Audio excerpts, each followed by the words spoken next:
Ladies and gentlemen, thank you for standing by, and welcome to CS Disco's third quarter of fiscal year 2025 conference call. At this time, all participants are in a listen-only mode. All lines have been placed on mute to prevent any background noise. After the speaker's remarks, there will be a question-and-answer session. If you'd like to ask a question during this time, simply press star followed by the number 1 on your telephone keypad. And if you'd like to withdraw your question, simply press star 1 again. Thanks. I would now like to turn the call over to your first speaker today, Head of Investor Relations, Alexei Lakshikov. Alexei, please go ahead. Good afternoon, and thank you for joining us on today's conference call to discuss the financial results for Disco's third quarter of fiscal year 2025. With me on today's call are Eric Friedrichsen, Disco's Chief Executive Officer, Michael Lafair, Disco's Chief Financial Officer, and Richard Crum, Disco's Chief Product Technology and Strategy Officer. Today's call will include forward-looking statements within the meaning of the safe harbor provisions of the Private Securities Litigation Reform Act of 1995, including but not limited to statements regarding our financial outlook and future performance, our future capital expenditures, market opportunity, market position, product and go-to-market strategies, and growth opportunities, and the benefits of our product offerings and developments in the legal technology industry. In addition to our prepared remarks, our earnings press release, SEC filings, and a replay of today's call can be found on our investor relations website at ir.csdisco.com. Forward-looking statements involve known and unknown risks and uncertainties that may cause our actual results, performance, or achievements to be materially different from those expressed or implied by the forward-looking statements. Forward-looking statements represent our management's beliefs and assumptions only as of the date made. Information on factors that could affect the company's financial results is included in its filings with the SEC from time to time, including the section titled Risk Factors in the company's annual report for Form 10-K for the year ended December 31st, 2024, filed with the SEC on February 20th, 2025, and the company's upcoming quarterly report on Form 10-Q for the quarter ended September 30th, 2025. In addition, during today's call, we will discuss non-GAAP financial measures. These non-GAAP financial measures are in addition to and not a substitute for or superior to measures of financial performance prepared in accordance with GAAP. Reconciliation between GAAP and non-GAAP financial measures and a discussion of the limitations of using non-GAAP measures versus our closest GAAP equivalent is available in our earnings release. And with that, I'd like to turn the call over to Eric. Good afternoon, everyone. I am delighted to be here with you all today to report on another quarter of accelerated revenue growth and operational execution for Disco. Software revenue in Q3 was $35.2 million, up 17% year over year, while total revenue in Q3 was $40.9 million, up 13% year over year. Adjusted EBITDA for Q3 was negative $297,000. Representing an adjusted EBITDA margin of negative 1%, which is a $4.2 million improvement over Q3 of 2024. Our results include $1.3 million of revenue related to a matter that was contingent on a successful outcome of the case. Michael will speak more to this later, but even without this bump, I am pleased to share that we exceeded the high end of our guidance range for software revenue, total revenue, and adjusted EBITDA. We finished the quarter with $113.5 million of cash and short-term investments and no debt. We ended Q3 with 326 customers who each contributed more than $100,000 in total revenue over the last 12 months. The proportion of revenue attributable to these customers is 76%. We're extremely excited about our performance this quarter. The growth acceleration, coupled with our improved operational execution, is a testament to our larger strategy. Last quarter, I discussed our focus of the growth of large multi-terabyte matters, and we've seen continued positive trends this quarter in that area. The usage patterns in our business have continued to give me optimism. This quarter, we saw continued growth in revenue from both large and small matters, with acceleration in revenue from multi-terabyte matters. We are also very pleased with the continued adoption that we are seeing related to our suite of generative AI capabilities, including Cecilia AI and our AI-driven auto review. The number of customers utilizing Cecilia AI over the quarter more than tripled year over year, and we've experienced consistent sequential growth in auto review adoption throughout 2025. Our overall positive performance continues to be driven by a relentless focus on delivering value to our customers through our value proposition of with you in every case. A great example of this is with a large multinational company involved in an industry-transforming lawsuit. They selected DISCO as their legal technology provider and services partner. The case involves more than 10 terabytes of data, and this customer chose DISCO because we demonstrated our end-to-end capabilities in handling very complex cases. This customer selected DISCO because they valued the speed, scale, and ease of use of the DISCO platform. They were able to reduce time to evidence while searching across hundreds of thousands of conversations, spanning multiple communication forms and time periods. And in terms of support, they valued our onboarding and our in-house services capabilities. They appreciated their forensics team was on call to handle dozens of data sources, that we had a fully staffed project management team, and that we had leading review experts who could partner with them to deliver end results at an exceptional speed. This customer was sourced through our lead generation team, leveraging the new territory-based account orchestration model that I mentioned last quarter. This is just one example of that change already yielding results. The entire sales process for this customer was completed in roughly 4 months, a clear demonstration of the strength of our strategy and execution. Our results this year reflect a sharper focus on the right customers. Over the past year, we refined our approach to target those that we believe are the best fit for DISCO based on their scale, industry, and complexity, as well as the specific matter types that best take advantage of the capabilities of the DISCO platform. This is further validated by IDC, who named DISCO a leader in the 2025 IDC MarketScape for worldwide end-to-end e-discovery software. The IDC MarketScape noted that with the ability to scale seamlessly from modest projects to multi-million document matters, DISCO's tools handle large data volumes effectively, facilitate thorough analytics, and support core workflows such as timeline creation, deposition summarization, and intelligent batching, all while maintaining accuracy and transparency for defensibility. This is a powerful statement by IDC that really encompasses what we strive to do here at DISCO. As you know, we have previously discussed how our platform is particularly beneficial for certain types of matters. One of these matter types is intellectual property litigation. This past quarter, we began a new initiative that highlights our strengths in IP litigation over our competitors, focusing a portion of our marketing and sales efforts specifically on IP litigation. Customers tell us that DISCO is an ideal fit for IP litigation for 3 key reasons. First, IP litigation cases are typically very large and highly technical, involving decades of research, product development files, technical specifications, emails, source code, CAD files, and other complex document types. DISCO's ability to handle complex file types and deliver at scale makes us a key enabler of client success, and we shine brightest when building deep, trusted partnerships in these types of environments.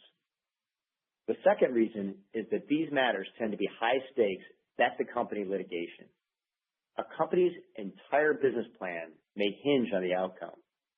DISCO's AI embedded within our platform helps lawyers quickly identify and understand the most relevant materials seamlessly across diverse file types, providing a strategic, case-defining information advantage to the legal teams. Third, these cases typically involve aggressive timelines set by the courts and sheer volume of work that makes speed and precision critical. Our AI-assisted workflows with Cecilia AI and Auto Review significantly reduce time to evidence, enabling our customers to hit deadlines and develop an optimal case strategy without sacrificing accuracy or quality. Our unique capabilities make DISCO the natural solution for IP litigation that can deliver significant value for our customers while driving long-term growth for DISCO. As a matter of fact, this customer success story that I mentioned earlier is an IP-related matter that perfectly fits our strategy. In the future, you will see us roll out similar initiatives for other matter profiles where DISCO delivers immense value compared to our competitors. Finally, we are operating in a highly complex environment. The legal world is changing rapidly, and DISCO is in the prime position to be the disruptor in this technology revolution. We have a core platform that makes complex workflows look simple and effortless, which is then paired with AI capabilities that are transformational to how our customers approach their craft. I often get questions from you about Cecilia and our generative AI innovation and how DISCO is different. With that in mind, I wanted to take some time for you to hear directly from Richard Crum, our Chief Product, Technology, and Strategy Officer, on this specific topic, and I'm excited for you to hear from him. So with that, I'll turn it over to Richard. Thanks, Eric. I appreciate the opportunity to share more about how and why our technology is a strategic advantage in this really exciting time. I joined DISCO 16 months ago, knowing of our reputation for having a strong product and for leveraging modern cloud technology and AI to offer a solution that is intuitive, innovative, and operating at scale with impressive performance metrics. I also joined looking forward to teaming up again with Eric, whom I worked with as Chief Product Officer at Imburse. Here at DISCO, I have the privilege of leading our product and engineering teams, and I've seen close up how effective we are at offering solutions that meet the high bar our customers have for the technology they use to achieve the best outcomes on the legal matters they manage. Let me give you some examples of why that is true. It shouldn't surprise you that I want to tell you about the AI capabilities that make our products so effective with customers. Before I talk about the Gen AI features that understandably get more airtime, I think it is important to note that DISCO has been building AI throughout our products for over a decade in ways that directly impact how our customers manage legal matters. Our dynamic topic clustering technology is often the first place a user of DISCO will go after ingesting all of the likely relevant documents. The analytical capability of the models that powers this set of features gives attorneys a quick glance into the people, entities, information, and topics resident in the document population. The technology automatically updates the information as new data and documents are added to the platform. Attorneys use this tool set to help understand and analyze thousands or millions of documents in real time. And they can do this without requiring the help of a services team or needing to leverage a separate solution. It's one of the many great examples of the power of the DISCO platform and something we know drives real value for our customers. A second example is our predictive analytics that observes the work attorneys do in DISCO and directs them to the other documents and data that are likely to be highly relevant based on how they have interacted with other documents. When you have a database with terabytes of information, the time savings this capability offers can be massive. And helping legal teams quickly narrow down the population of documents down to the right set enables them to focus on the evidence that matters most. In the last few years, we have built on the foundation of these examples of AI-powered tools to offer additional Gen AI features that we call Cecilia. They further enable legal teams to identify relevant evidence quickly and with confidence. Cecilia Q&A operates at the level of an individual document or across an entire database that could contain millions of documents. In a simple, context-aware chatbot, lawyers can ask natural language questions and interact with the data as if they were speaking to an associate who has read and fully understood every single document and get answers with reference only to the evidence contained in the documents, because that's what we built Cecilia to be. And it's not just impressive at finding the key documents quickly and explaining to you why they're relevant to your inquiry. Cecilia is built to be a trusted tool for attorneys. In a world that worries about generative AI hallucinations and what data a model was trained using, we developed Cecilia to be technology that customers can have confidence in. When it returns results, it also provides citations back to the exact part of the document that is used to answer your question. And its answers are only based on the documents in your database. This is not a simple LLM wrapper. We developed Cecilia with a set of technical sequences that deliver a product experience that is powerful and impactful to your legal work.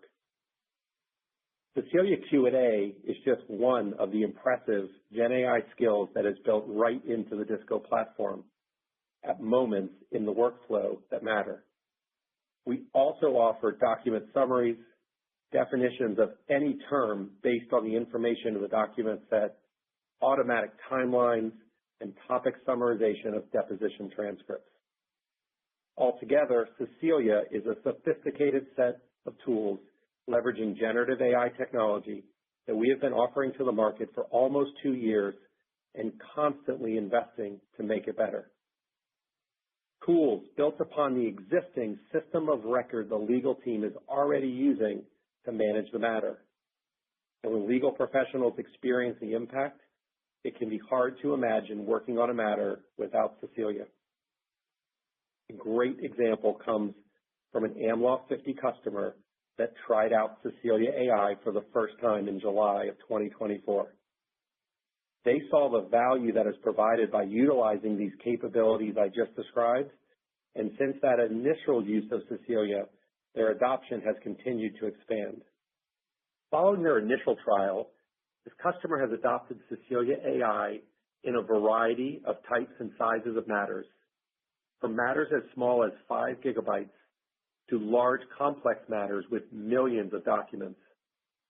In fact, the number of matters utilizing Cecilia AI at this firm has grown 7 times from Q3 2024 to Q3 2025, which corresponds to a more than 12 times growth in revenue. We are proud to continue partnering with this innovative customer, delivering advanced generative AI solutions that turn time-consuming legal challenges into streamlined, high-value opportunities. Another Disco Gen AI capability that has been delivering significant value to customers for more than a year now is auto review. You have heard Eric and Michael talk about auto review since it was launched last August and how impressed customers have been with its performance, accuracy, and the cost savings it offers, particularly on very large matters. From an engineering standpoint, it represents something much more sophisticated and technically challenging than sending off documents to a large language model. The technology behind auto review is built upon a decade of deep understanding of the review process and technology that was developed to handle the scale and complexity of documents and data that our customers bring to Disco. This technology earns our customers' trust by providing clear explanation for tagging performed by auto review and offering tools to report quality statistics that align with how courts measure the efficacy of other technology-assisted document review approaches. I've spoken a few times about trust when describing our AI-based capabilities. We take that very seriously, and it extends even back to the core technology platform where we bring all these features and capabilities together in a simple yet powerful user experience. At Disco, we obsess about ensuring the entire product experience for our customers is secure, reliable, and incredibly performant at the scale of the matters that our customers bring.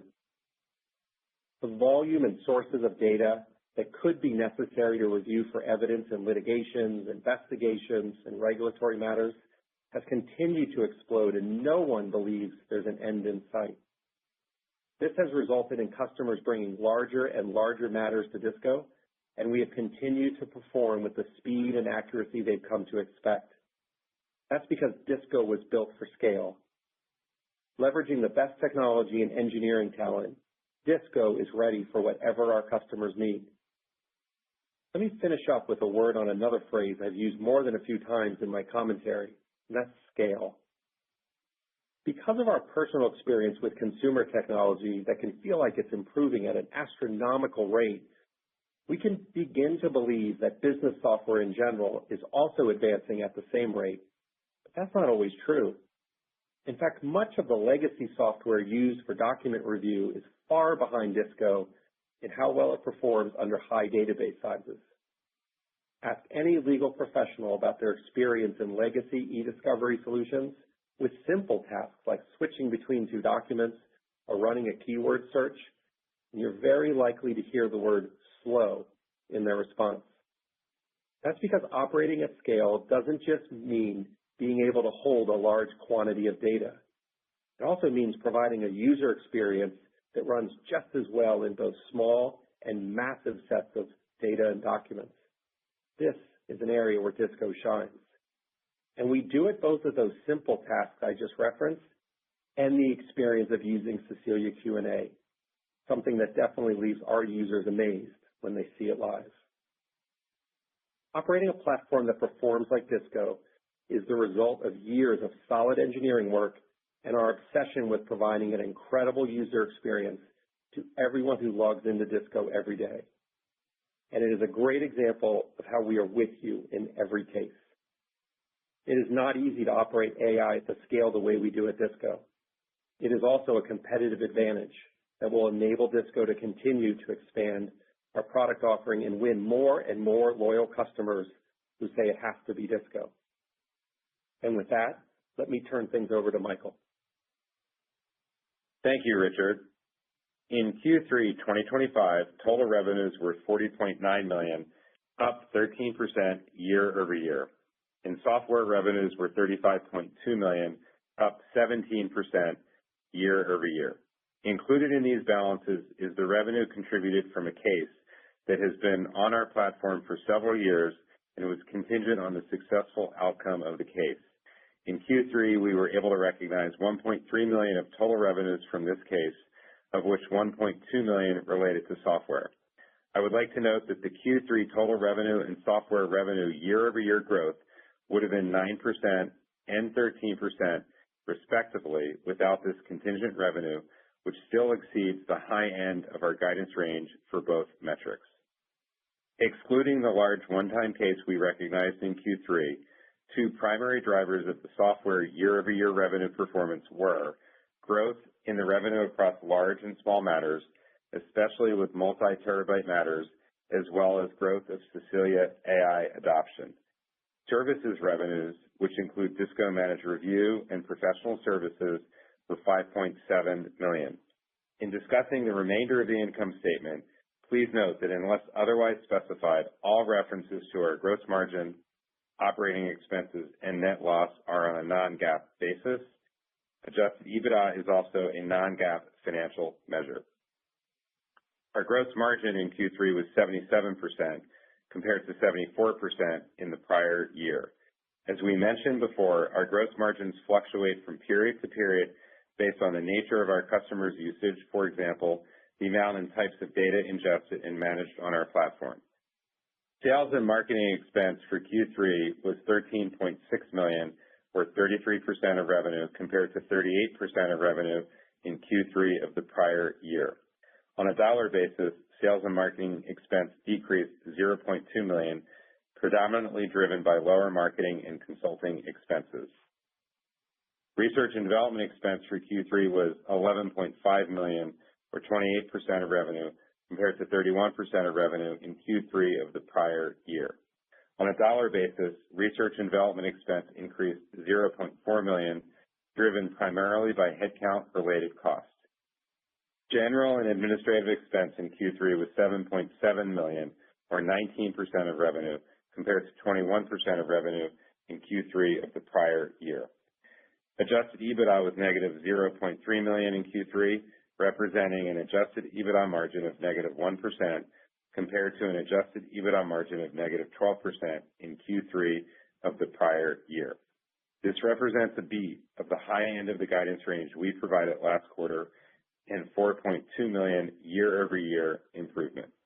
Net loss in Q3 was $0.6 million, or negative 1% of revenue, compared to a net loss of $3.9 million, or negative 11% of revenue in Q3 of the prior year. Net loss per share for Q3 was 1 cent, compared to 6 cents per share for Q3 of the prior year. Turning to the balance sheet and cash flow statement, we ended Q3 with $113.5 million in cash and short-term investments and no debt. Operating cash flow for the first 3 quarters of 2025 was negative $15.7 million, compared to negative $10.8 million in the same period of the prior year. Turning to the outlook, for Q4 2025, we are providing total revenue guidance in the range of $38.75 million to $40.75 million, and software revenue guidance in the range of $33.75 million to $34.75 million. We expect adjusted EBITDA to be in the range of negative $3.5 million to negative $1.5 million.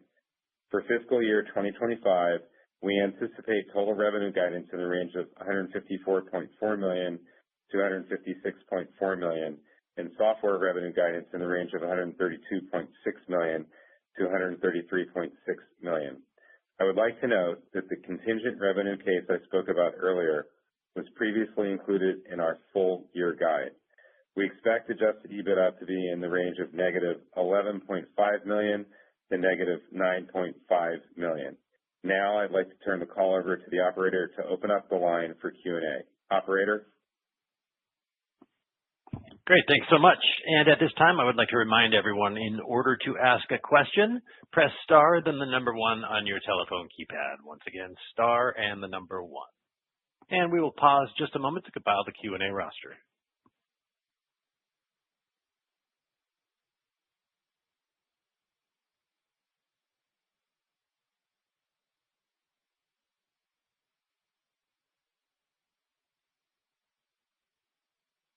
And once again, ladies and gentlemen, that's star 1 on your telephone keypad. Once again, star 1.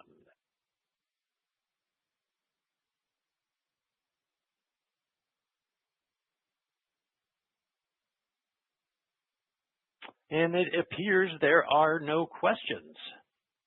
So I will now turn the call back over to CEO Eric Friedrichsen for closing remarks. Eric? Actually, Eric, we did just receive one question, if you would like to take it. Sure. Okay. Our first question comes from the line of DJ Hines with Canaccord. DJ, please go ahead.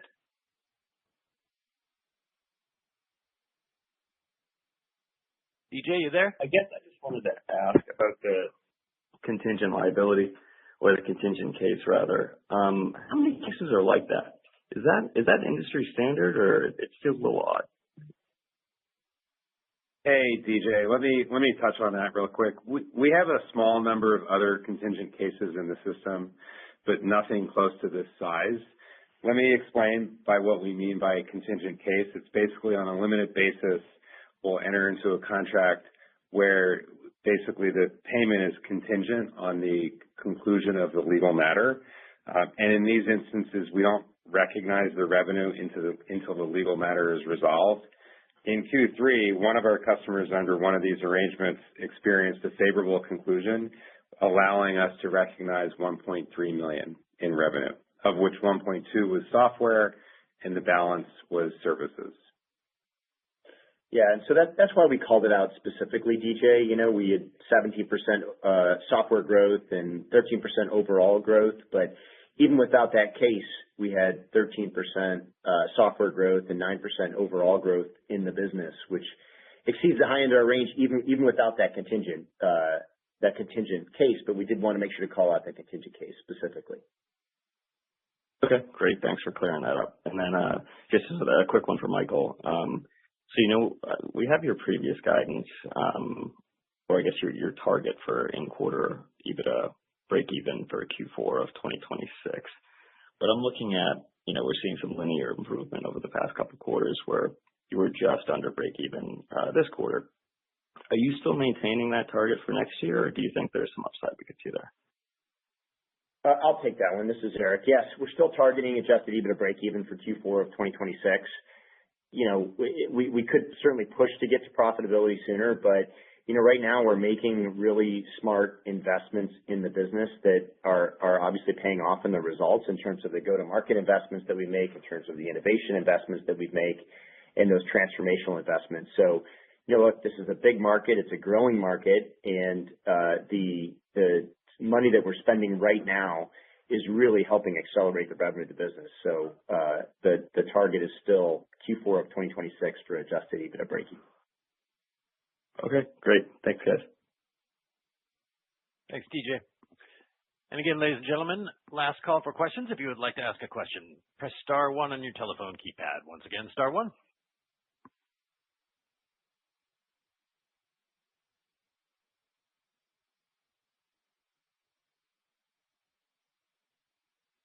All right. Do not see any callers. So again, I will hand the call back to CEO Eric Friedrichsen for closing remarks. Eric, take it away. Great. Thank you very much. Thanks, everyone, for joining the call today. Look, I am really pleased at our progress in Q3 and really, frankly, our progress throughout the entire year. We've been very fortunate. You know, we set a strategy for this year to focus on our biggest and best customers with the most opportunity for growth, and also the matter types where we could add the most value to our customers and also generate the most revenue for DISCO. So we set that strategy, but more importantly, I'm really proud of the team for how they've executed upon that strategy. And it's given us the opportunity in each of the quarters this year to be able to beat our guidance, this last quarter to be able to beat the high end of our guidance range, and for us to be able to increase our guide for the full year every single quarter. But it's not even so much the results that I'm happy about. It's the team and how they've executed upon our strategy.